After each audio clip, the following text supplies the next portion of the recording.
the Vice President of Strategic Initiatives at Greater New Orleans, Inc.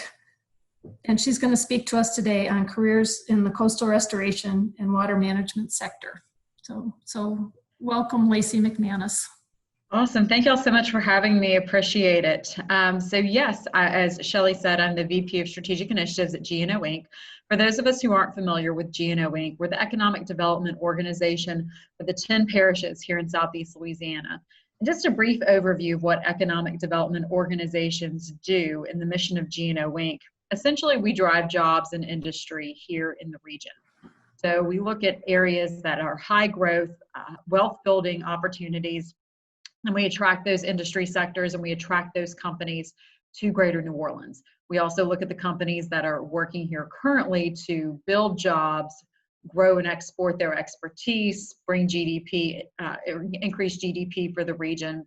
And we work with those companies to make sure they are happy, they're healthy, they're growing and thriving here in the region as well. Through that business development arm of activities, we focus then on what problems we need to be solving, what opportunities we need to be seizing upon.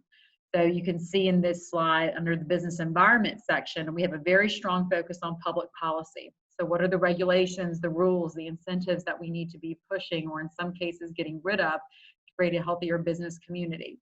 We also focus very strongly on workforce. How do we make sure that we have the talent here in the region, both locally that we're growing through our higher ed institutions, and then also that we're attracting as well to make sure our employers have that workforce and that labor pool that they need and that they're looking for. We also focus on brand. How do we make sure people are thinking of Greater New Orleans and not just thinking of the good times they have on Bourbon Street, but also associating us with a good place to do business. And then of course, access to capital as well. How can we make sure that the companies that are coming here, either from a growth potential, or from an attraction perspective, how do we make sure that they have the capital that they need to grow and thrive, employ more people as well? So if you want to go to the next slide, I think somebody else is driving, is that right? Yeah, there we go. So we don't just focus on any industry or any types of jobs in our economic development efforts. As I said, we really hone our efforts on those industries and those companies that are going to produce high wage, high demand jobs. And so to do that, we step back and we look at what the industry clusters we should be focusing on are. So in Greater New Orleans, we have 3 foundational clusters that underpin our economy. They're the foundation. They're the reason why we are here and why people 300 years ago decided to build a city in a swamp. So oil and gas is one of those industry sectors. Advanced manufacturing is another, and transportation, trade, and logistics, which is essentially our port system, is the third. We also look at diversifying industries. So what are those industries that we need to be bringing in? What are those companies we need to be attracting to make sure we have a diverse economic portfolio and a number and range of different kind of job opportunities? So our diversifying sectors that we focus on are technology, both IT jobs, digital media jobs, those firms that are coming in to increase our tech portfolio. Also healthcare. So the healthcare system in the hospitals that are currently here, also building out destination healthcare. And then lastly, environmental management. So that's what I'm going to talk to you a little bit about today, why environmental management is a driving sector here in Southeast Louisiana and what we're doing to make sure we have a strong workforce to support that industry sector. You'll go to the next slide, please. So the water management sector here in Southeast Louisiana presents a massive opportunity for economic growth and for job pipelines here in the region. One of the problems, though, in trying to measure the growth of this sector and the types of jobs is that there's a lot of disagreement on how we actually measure jobs and what kind of parameters we actually put around the water sector or water industry. And I'll talk a little bit more about why that is over the course of this presentation. But it can be really challenging for us to define clearly what a water job is. It also can be really challenging for us to define what a tech job or the tech sector is. We have challenges in defining oftentimes what these industry clusters or sectors look like. However, what we know is that we have a lot of federal dollars coming into water management projects here in Greater New Orleans. That includes both coastal restoration jobs, which we'll talk a little bit more about through this presentation, but also urban water jobs. So jobs fixing and upgrading our sewage and water systems here in Orleans Parish and Jefferson Parish, jobs bringing online green infrastructure projects, et et cetera. There's a lot of opportunity and a lot of dollars that are going into these big projects. So we know that we have a lot of action and we have a lot of momentum. We need to catalog it and try to identify where the pathways and opportunities for individuals to enter the workforce are. And that's where our work at GNO Inc. comes in. So when we step back and we look at the coastal piece of things, we know that we're going to be spending over $4.2 billion implementing coastal master plan projects here in Greater New Orleans. And that those are going to, over the coming years, and those are going to sustain over 3,000 jobs annually. So coastal restoration as one piece of our water portfolio and water profile is going to create a lot of jobs. We're going to have a lot of money spent. There's going to be significant investment just in this area.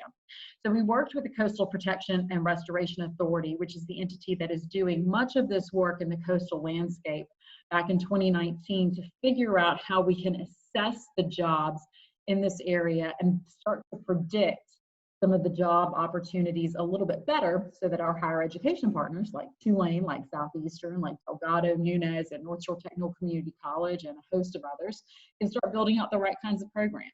And we can start having young people get involved in coastal restoration opportunities and career pathways in a meaningful way. If you go to the next slide, please. So what are some of the challenges that are really spurring this sector on? Well, flooding, as probably everyone knows if you're living here in New Orleans or even if you watch the news.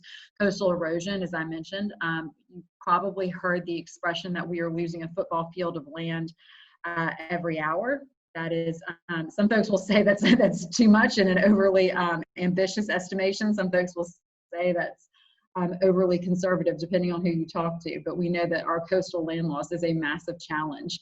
Even in the best of circumstances, with the best predictions, with all of the money that we have right now going into the coast, all of the projects that we have planned, implemented, we hope to break even on our coastal land loss in 30 years. We have a big challenge ahead of us with coastal land loss. Subsidence is another part of that challenge. We are sinking literally into the Gulf of Mexico. It's a result of gravity. It's a result of some of our poor engineering and infrastructure practices. But subsidence is a major challenge for our infrastructure here in Orleans Parish, in the city, and then also along our coastline. I'm going to go to the next slide. So what are we doing about confronting these challenges? As I said a few slides ago, there's a lot of dollars coming in, fortunately, for our infrastructure right now. And those dollars are going to a number of different sources, both federal entities, state entities, municipalities. There are a number of public entities that are getting significant dollars to start to combat the challenges that I just reviewed, and even more. However, we know that these dollars fall typically into three distinct phases of project management. So the first is design. And these phases are really important when we talk about workforce, because I think it'll give some of you on the line who are listening an idea of some of the careers that you can go into and what you'd specifically be doing at each phase. So the first phase of any water management project, frankly any infrastructure project, is going to be design and engineering. You have to plan out the project, scope out the project. In the case of coastal restoration and water management projects, there's a lot of environmental assessment that has to go on.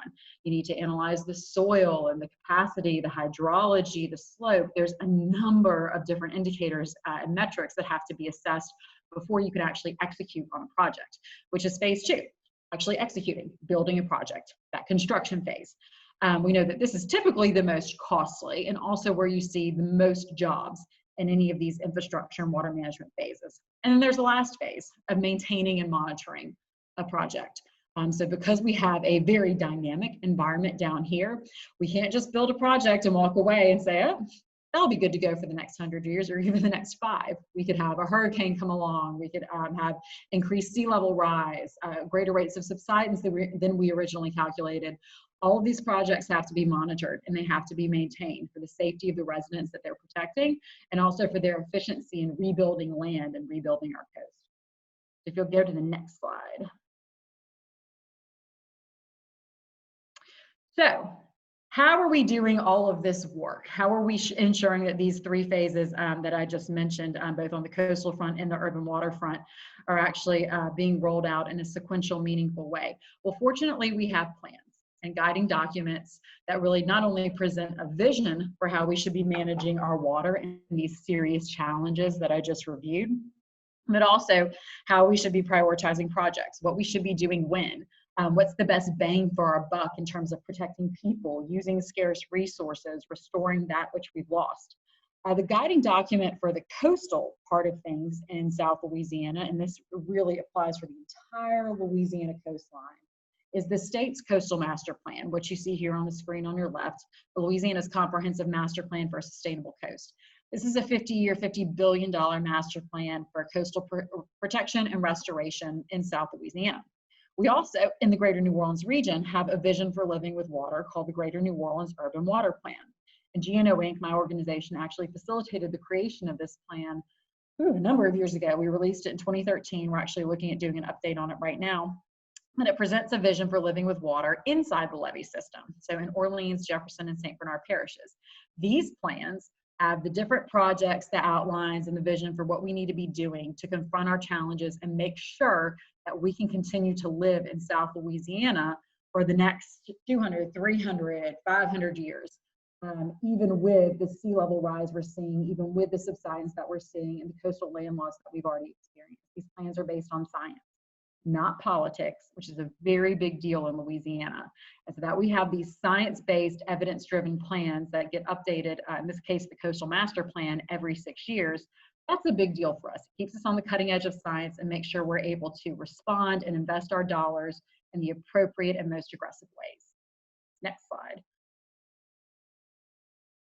So as I said already, there's 3 different phases of water management. And when we look at the workforce opportunities in water management, we looked at these phases to really figure out where the jobs are, what the jobs look like when it comes to our coastal restoration expenditures, because those right now are the biggest dollars going towards water management jobs. And also that's the steadiest stream of dollars and funding for coastal restoration, or excuse me, for water management right now is in the coastal realm. So if you'll go to the next phase, or next slide. So real quick on our competitive regional advantage. Ironically, because of the heavy oil and gas infrastructure that we have here in Southeast Louisiana, we have a really, literally an unprecedented and unparalleled expertise when it comes to heavy and civil engineering expertise here in the region. And what we're able to do with that expertise, because it's literally in many instances the same knowledge base, the same principles, the same expertise that you need for water management is in oil and gas, we're able to leverage that now to restore our coast and restore our infrastructure. There are a number of ironies that I'm sure many of you are thinking about right now in that situation, but it is in fact the case. We'll go to the next slide. So let's talk a little bit about the jobs in this first phase of planning, engineering, and design. Again, this is looking at the master plan projects and really coastal restoration area of water management, because those are the most secured funding streams for the next 13 and a half-ish years. So we can predict the job growth here a little bit better, but the jobs that are listed here, even though the numbers might vary a little bit when you talk about the urban water context, these are the same skill sets that you're going to need in urban water. And based on what Alejandro just presented, they're also the same skill sets that you're going to need if you're going to try to build and maintain a geothermal dorm or do some of these other green jobs that he was just reviewing as well. We need those environmental scientists and the specialists. We need the engineers, technicians, we need surveyors, geoscientists, and we need a lot of civil engineers in this early planning and engineering and design phase of these projects. We need those folks who are able to really look at a site and assess its viability moving forward and assess the best type of coastal project, whether that's protection or restoration project that should be implemented there. So these are typically what we call high-skill jobs, so jobs that typically require at least a 4-year bachelor's degree, sometimes a master's degree, sometimes even a PhD, depending on those jobs. There aren't as many jobs. The quantity of jobs in this space isn't as great, but oftentimes the wages in this space are much higher. And again, you need a higher level of education to work in this particular phase of work in coastal restoration. So if we go to the next slide, please. So construction. This is where you see the quantity of jobs. The projects that we're talking about from a coastal restoration perspective are massive infrastructure projects. In some cases, the projects that are in the Coastal Master Plan are unprecedented internationally. Nowhere in the world ever in time have we done some of the projects that we're talking about doing and planning to do right now in the Coastal Master Plan. They're going to require a lot of folks with construction expertise. A lot of times that construction expertise is going to fall in what we call the middle skill job range. So jobs that require more than a high school diploma, but typically less than a 4-year bachelor's degree. So a lot of construction laborers, a lot of what we call craft skill jobs. So if you're a pipe fitter, if you're a welder, if you're a draftsman, all of which are certifications that you can get at a 2-year community college or sometimes through just a training program. That's what's really going to be needed in this phase. But again, we're also going to need a lot of construction managers, and we're going to still need a lot of engineers. So there's still a lot of opportunity for those 4-year bachelor's degree and up jobs in this particular phase. So you want to go to the next slide. So operations and maintenance, as I said, we can't just build these things and then walk away. We have to continue to maintain them. So there aren't as many jobs moving forward in the long-term maintenance of many of these projects. But this is a critical component to consider as well. And typically what we need in the long-term phase of this project are the middle skill jobs. So those associate's degree jobs or jobs that require specialized certification in water management or wastewater treatment, things of that nature. But what we also see here are basic skill jobs. And I don't know, I'm assuming many of you listening are probably college students, so this might not apply to you personally, but from a macro perspective, this is a really great opportunity to get folks who might be either opportunity youth, so young people who have either dropped out of high school and are trying to find their way in their next path, or returning citizens, folks who are coming out of our incarceration periods in their life, to get them into these career pathways by using kind of the basic skill jobs that we need right here. So jobs that don't necessarily require a whole lot of training, but gives them some hands-on experience, some work experience. And then from there, they can move into those credentialed positions and maybe into those 4-year high skill positions as well. This is a great opportunity to get folks in the door, get folks aware of the jobs that are available in green infrastructure and coastal restoration, and just get them working, get some work experience, and then move them up a career pathway where they can make more money, where they can have more certifications. So this is an exciting phase for us to look at when we think about equity and opportunity in the water management sector.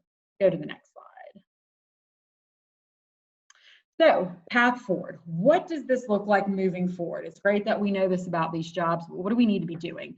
Public policy is incredibly, incredibly important when we talk about water management jobs, and perhaps now more so than ever.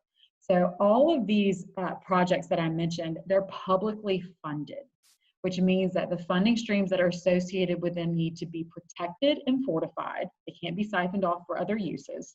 And they also need to ensure to be maximized. So we need to make sure that there are opportunities for increased revenue coming from increased resources like offshore oil and gas leases, for instance. That's a big focus area of the state right now. Even in a downturn, we need to make sure that those dollars are still coming to Louisiana and to coastal projects when that industry ticks back up. Right now, some of you might be following federal policy around the stimulus packages in light of the coronavirus and COVID-19. There's talk right now on the Hill, and my organization is very involved in these conversations around what's called a phase 4 stimulus package that will focus on infrastructure. This could result in billions or trillions of dollars going to infrastructure projects. We need to make sure that coastal projects and urban water projects for the Sewage and Water Board, for green infrastructure, for all these projects that I just ran through are included in that large infrastructure bill, and that we get dollars for those. Because again, everything I just ran through, all of these jobs, all of these critical projects to protect our lives and livelihoods down here, they're all publicly funded. So we need to maximize every opportunity we can through public policy. A few other pieces that seem to be honestly a little less pressing right now, but are still on our radar and that we're still working very hard on. Local procurement, making sure that some of our local firms can get these can get contracts to work in coastal restoration and water management. Also workforce and research and development, making sure our 2-year schools and 4-year schools are connected to this landscape and building out the appropriate programs. We've worked very closely with Nunez Community College and Fletcher Community College to build out their coastal programs for these middle skill jobs that I talked about. Several years ago, we worked with UNO to develop a certificate in engineering and coastal sciences. That's post-baccalaureate. that a number of our firms locally send their full-time working professionals through to get just an added specialization and certification in Louisiana's unique coastal condition, so that their folks have a little deeper understanding of that from an academic perspective. And we also need to be focusing on diversity and equity. Because this is a relatively new or coming online sector with a lot of these projects rolling out in the forthcoming years, we have a great opportunity to make sure that this industry sector is diverse, that we're including, as I mentioned earlier, those opportunity youth, those returning citizens. We did a little bit of analysis on what the current labor profile in water management looks like recently. And what we found was in middle skill jobs, so those jobs that don't require a college degree, but require a little bit more than a high school diploma, there's pretty good racial parity across the board. Whether you're looking, when you're looking at people of color and Caucasian folks, there's pretty good parity in those jobs. When you get to the high skill jobs, the jobs that require a college degree or more, that parity drops off massively. I believe it's around a 6-to-1 ratio or something along those lines of Caucasians to people of color.